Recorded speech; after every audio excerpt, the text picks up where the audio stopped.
I was born in Irmo, South Carolina, and I currently live in Charleston, and I sing and play guitar for a band of horses.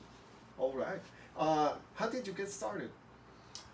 Well, my parents had sex. Okay. Gotcha. Yeah. I hope it was them. Yeah. With the music stuff, I got started. I was living in Tucson. I dropped out of high school in Irmo, South Carolina. I moved out to Tucson, Arizona, and I met these two folks that were musicians, and we just started driving around the country. They started a kind of band. Maybe I was gonna be the bongo player or something like that, but mostly I was just the driver, right? Because I had a car. We just traveled the country, and they'd play some shows and stuff. Eventually, we all settled back in. We'd gone to the Northwest and we didn't have enough money to stay, but we settled back there in Seattle, Washington, and I ended up starting a record label, and that was my job for a long while until one of the bands I was working with, they lost their drummer to another band, Modest Mouse, and then they needed, since I was like their close confidant, and they knew that I could drive, they kind of like recruited me to be the worst drummer of all time in their band. That's where I started playing music. That band broke up, and I started this band. Here we are. Really? Yeah. That's cool. And what has been your main engine? What keeps you going in the music business? Because we already mentioned that really it's very hard. Yeah. As you mentioned, the record companies will get most of the money, and yeah, you have the talent. Well, to be brutally honest, I didn't want to flip eggs anymore for a job. I don't have any other skills. You know, I have very limited education, and loving music more than anything. It's the thing that also I was like, well, I don't want to go back to working in some cafe 10 hours a day. I've got to work harder to find a way to I'll try to learn guitar, I'll try to learn to sing, and try to learn to write songs. That's what fueled me from the start. Now it's 4 daughters that are my engine as well. Yeah. Your priorities change. Don't they? If you're lucky, yeah, if you're smart. Yeah. Yeah. If you're smart, you're gonna get it. That's right. Okay, what's your take? What do you think about the current music scene? In any aspect, because whatever you want to say, or it's something relevant to you? Yeah, well, you know, we were just talking about how, you know, there's the opinion that, you know, Spotify and streaming services have, you know, kind of crushed a lot of the physical product industry and, you know, an aspect of the music industry. But the flip side of that is that it's given a platform to a lot of bands that wouldn't have a record deal, or you wouldn't be able to reach artists' music if it weren't for these services.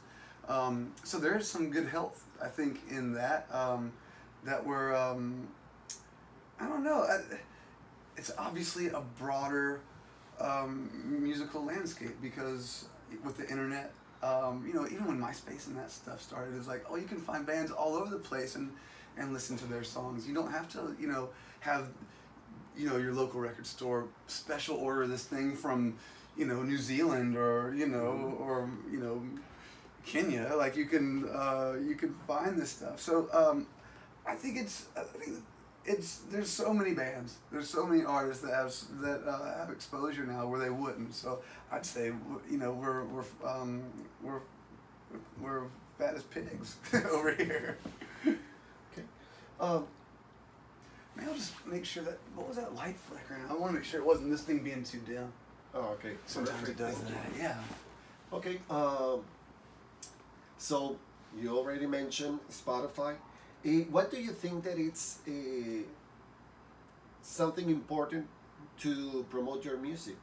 Because, like you said, there's a lot of bands and you wouldn't listen to them, but there's also a lot of bands, and you sometimes get how do you say this, lost.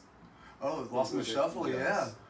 Well, I mean, we've been very lucky and fortunate to be at a spot where we can, you know, we've had enough, at least a few good albums that have sustained us and our touring business has, you know, we've kind of stayed level there. I feel like it's kind of hard for me to.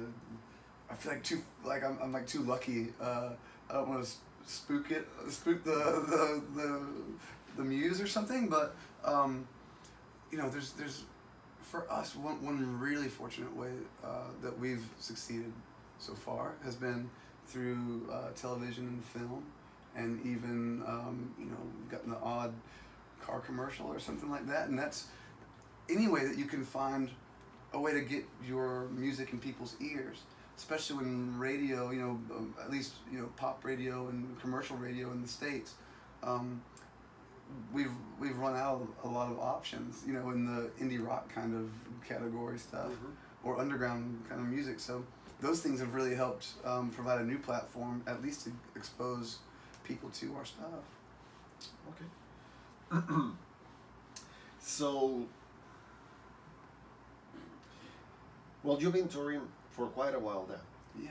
Is there a memory or a venue or a place where you went and played and brings some good memory of it? Yeah, I mean, yeah, we've been lucky to you know, visit Australia, New Zealand, Japan, extensive Europe, South America. I mean, I don't want to always rely on the same old ones, so I can tell you right now, one that comes to mind is we were lucky to go with the Foo Fighters and Joan Jett on like a private 747 down to South America. And they even had like the big Foo Fighters on the plane, but nice and small by the door was, you know, Band of Horses and Joan Jett. Probably Joan Jett and Band of Horses. You know, Joan Jett, Band of Horses. But that was amazing, man. Like, it was this plane that was all converted to, you know, all the seats were like first class seats or something like that, you know? We were very lucky to get to go down there with them. I think it was part of like the Lollapalooza South America. And, you know, all the bands of the festival kind of traveled to each site, you know, Sao Paulo to, you know, I can't remember where all we went, but that was really cool, man. Like, just to experience the South American audience, I thought was really exciting, because, you know, all I knew about them was from like seeing like Queen go down there and smash it, you know? Yeah.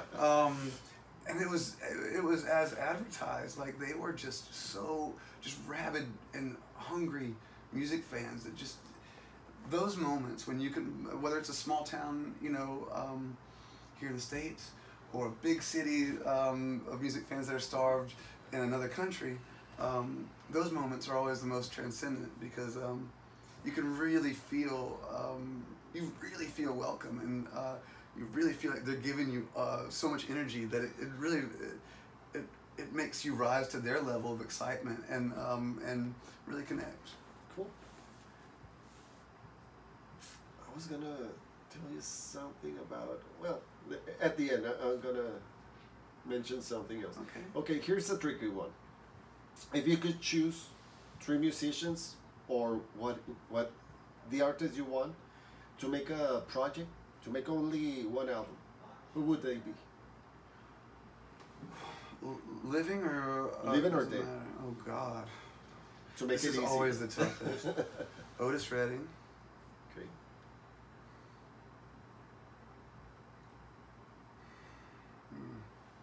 Goodness gracious. Definitely Otis Redding.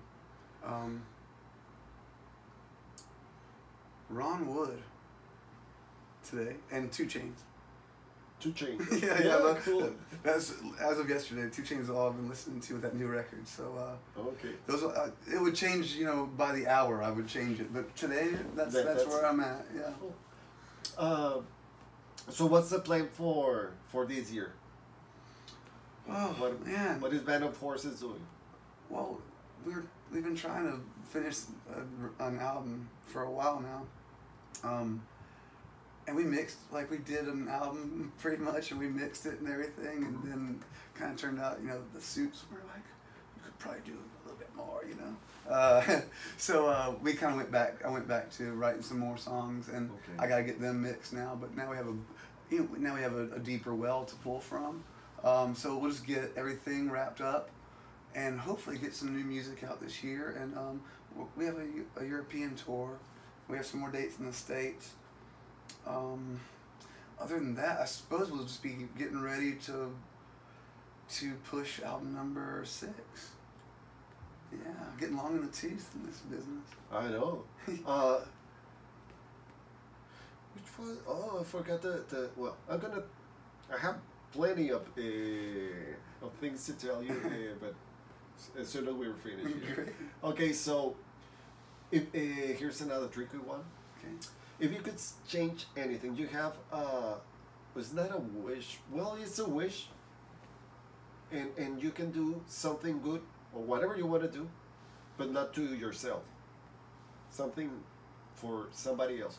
What would you do? You have a wish to do something. What would you do?